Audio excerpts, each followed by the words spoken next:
So for my character, I picked Dennis Reynolds from It's Always Sunny in Philadelphia.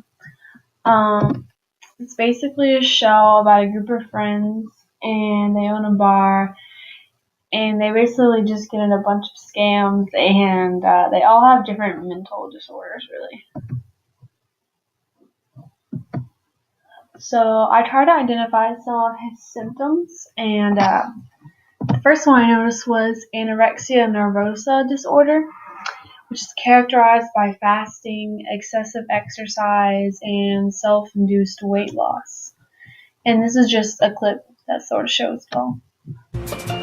So Mac, these blood tests are gonna show you the damage that you've been doing to your body, and my hope is that it will incentivize you to finally lose some of this disgusting weight you've put on. This is ridiculous, dude, okay? We're getting older. We're not gonna look 20 forever. No, I am gonna look 20 forever, Mac, because the older I get, the more vigilant I become. All right, I don't eat lunch anymore, for instance. Yeah, and on odd days, I don't eat breakfast. That sounds miserable. No, dude, it's not miserable. Well, yeah, it is a little bit miserable, but it has to be, man. No pain, no gain. I am also constantly in motion. Like right now, dude, I am doing leg lifts that are imperceptible to the human eye. Call them hummingbirds. And although I seem relaxed, I'm actually incredibly tense at all times. Dude, we've been through this, okay? I'm cultivating mass. Stop saying that. You are not cultivating mass. And if you are, stop cultivating and start harvesting. Bro, check this out. Try to move me. Wow, I'm not gonna try. Try and move me, bro. Take a running start. Take a running start.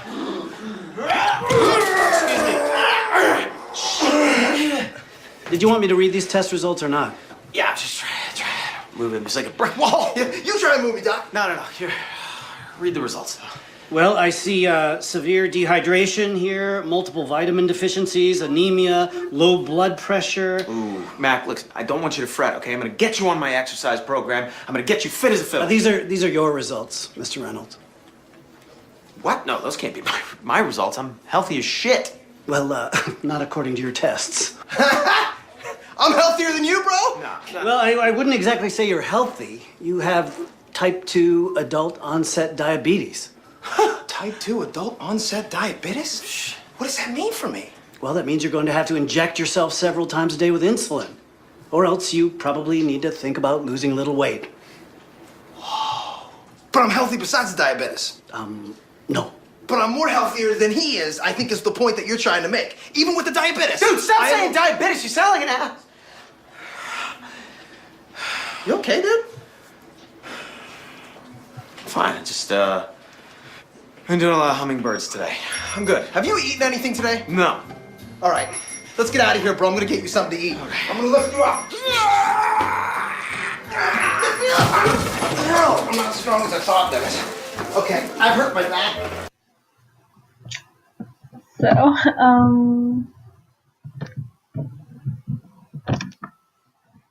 the next thing I noticed was he has a lack of empathy or emotional stability.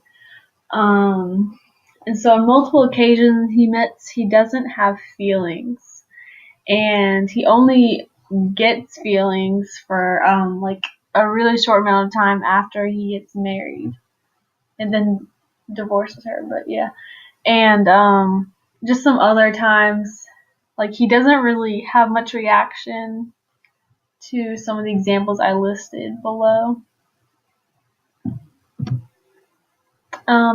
He also exhibits hypersexuality.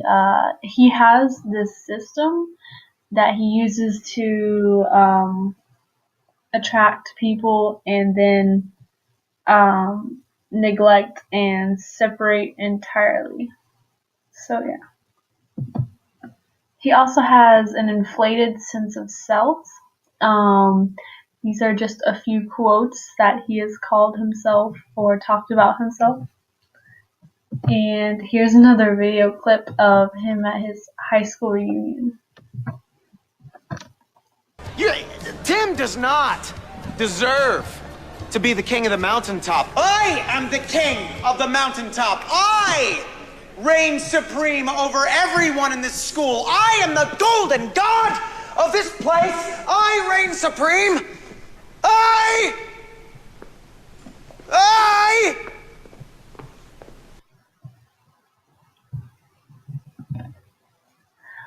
He also has an addiction to crack and alcohol. And this is partly for two reasons. His parents were really heavy on alcohol and a little bit of crack, and he also drinks alcohol as a coping mechanism. Throughout the show, he sort of increases in his rage, and it shows a lot of attention-seeking behaviors, and a lot of times it happens after his self-esteem is hurt. And so this is a video clip of him being really angry at this guy. He's trying to sell his car, and yeah. But I shall unleash my fury upon you like the crashing of 1,000 waves! Begone, vile man, begone from me! A starter car! This car is a finisher car! A transporter of gods! The golden god! I am untethered and my rage knows no bounds!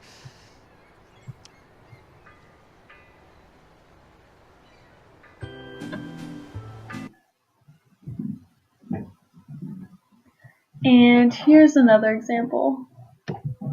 Understand why there's not a single room in this hospital that has a working television. I want it. I want that room. I want it now. I don't know where you think I'm gonna get it from. I don't have any. If you do not get my sister, her stories, and a new room as soon as possible, then I will come down on this hospital like the hammer of Thor. The thunder of my vengeance will echo through these corridors like the gust of 1,000 winds. You know what? I don't have time for this.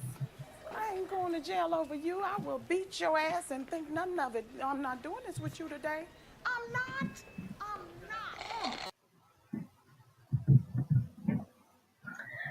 He also has an extreme sensitivity to criticism.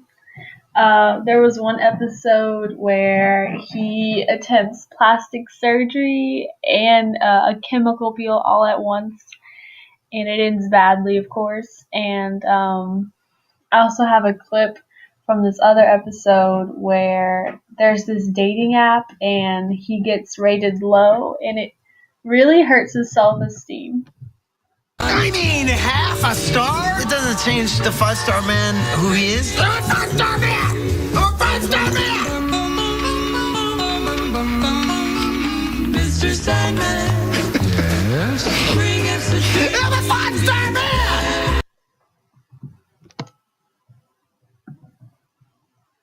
He's also very manipulative.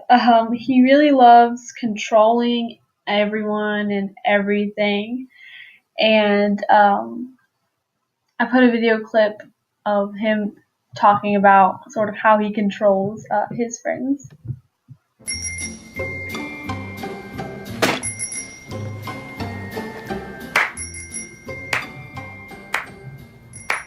This is me saluting you. I'm a big fan of your work. How quickly you rattled their cages, broke them all down. It's not about breaking, it's about helping them. It's interesting, our thing, isn't it? To be in someone's mind, to have complete control. It's like the thrill of being near the executioner's switch. Knowing that at any moment, you could throw it. But knowing you never will. But you could. Never isn't the right word, because I could. And I might. I probably will. Will you sit down, please? Yeah, sure. Sorry. That make you nervous? Not my intention. Well, so, who would you like to discuss first? How about you? That's good, but we don't really have time for jokes, so let's jump right into it, shall we? Now, I've long maintained psychological dossiers on every single one of those raving lunatics in your waiting room right now. The top one, and the thickest by far, is Charlie's, of course. But I'd rather start with Mac. Start with a simple one. Now, how did your session with him go? Dennis, as I think you know, I'm not at liberty to discuss another patient. Listen, why don't you think of me more as a peer? You know, in the academic sense, of course, in terms of age, you're decades older than me. But why don't I start, okay? If you'll open up your dossier there, you'll see that on the first page is something that you picked up on almost immediately, which is his